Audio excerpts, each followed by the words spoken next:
Upon completion of this lesson, the learner will be able to collect the necessary materials needed to perform an intravenous insertion, verbalize the different IV gauges and their uses, vein identification, proper tourniquet placement, educate the patient on IV insertion, maintain aseptic technique, insert an IV catheter, maintain the IV site, and monitor and troubleshoot the IV site. The intended audience for this video is developed for new nurses and nurses with no previous IV insertion experience. The most common types of IV gauges are 18 gauge, which is green, 20 gauge, which is pink, a 22 gauge, which is blue, a 24 gauge, which is yellow, is reserved for extremely difficult sticks, and you cannot transfuse blood products through a 24 gauge needle. A 14 gauge, which is orange, and a 16 gauge, which is gray, are typically reserved for trauma or cardiac resuscitation patients. For this video, we are going to use an 18 gauge needle. It's important to verify the patient's medication and testing order to ensure appropriate vein site and gauge. Some examples are vancomycin and other vesicants, which should not be infused through the hand or the AC, and a cubital. A 22 gauge or larger is needed for blood transfusions. A 20 gauge or larger above the wrist is needed for power injecting contrast dye. And a cubital should not be used in contracted patients or those unable to keep their arms straight. When identifying a vein, it should be bouncy and soft, not hard or stiff. If you're feeling something that's hard or stiff, more than likely it's an artery.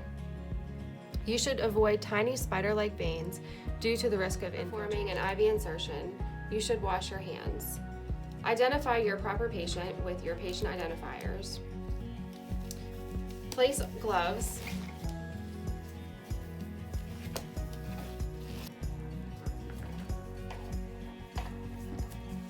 Place your tourniquet above the insertion site. You're then going to identify the area in which you're going to place the needle. Again, you want to find a vein that is bouncy.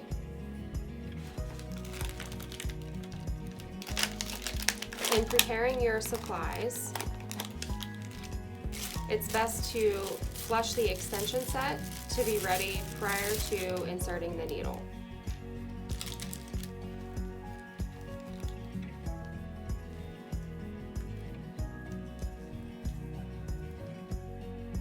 By priming the line, it inhibits air to get into the vein.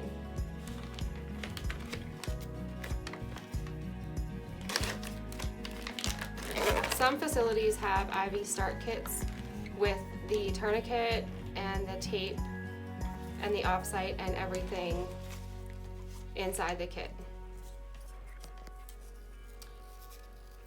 You're then going to clean the area.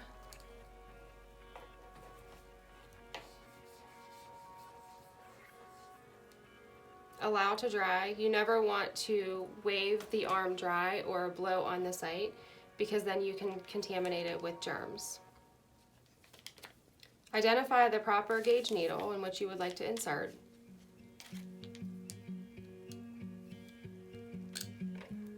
You're going to insert the needle bevel up. It's important to hold the vein taut so that it doesn't move when you go to put the IV in. You're going to insert the needle at a 15 to 30 degree angle, again, bevel up.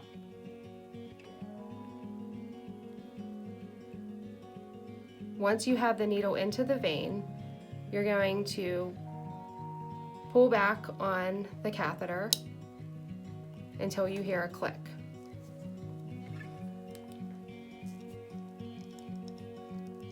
Remove the extension or the needle portion from the catheter itself while holding pressure so that blood does not come back out of the IV catheter. You're then going to take your extension set, remove the tourniquet. If you don't remove the tourniquet prior to flushing the IV, you could cause an infiltration. You're then going to flush the site, noting any swelling area to the vein. If the flush is not able to go into the IV catheter, you want to remove the catheter and find a new area. When dressing the IV, you want to ensure that you use the proper op site.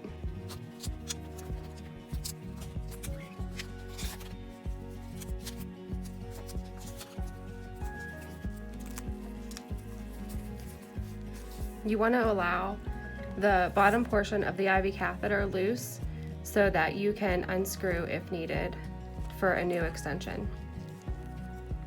Once you have applied the op site, you can then lock the IV extension set and remove the IV flush.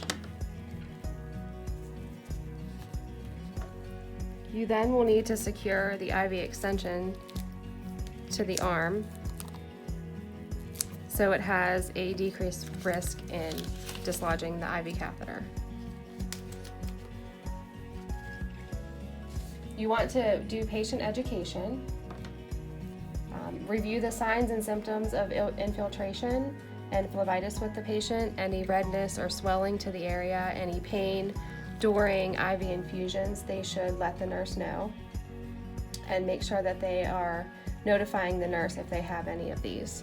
Also, you want them to watch for leaking to the site. You're going to want to initial and date the op site. IV should be evaluated at a minimum every 8 hours. If no continuous infusion, IV should be flushed every 8 hours. They should be checked for blood return. You're going to check the site to make sure that there's no redness, swelling, or pain. Vesicant and high-risk medication infusions require more frequent monitoring of the site, and you're going to document the IV maintenance in the medical record. If the IV is leaking, you will need to stop the infusion, check the connections, tighten or reinforce the dressing. If any redness or swelling, stop the infusion, flush the site. If unable to flush the site, a new site will be needed. Depending on the infusion, treatment varies for infiltrations. There are policies on treatment protocol at your facility. You want to use a hot or cold compress, and also notify the IV team or specialties in IV so that they can apply the proper antidote.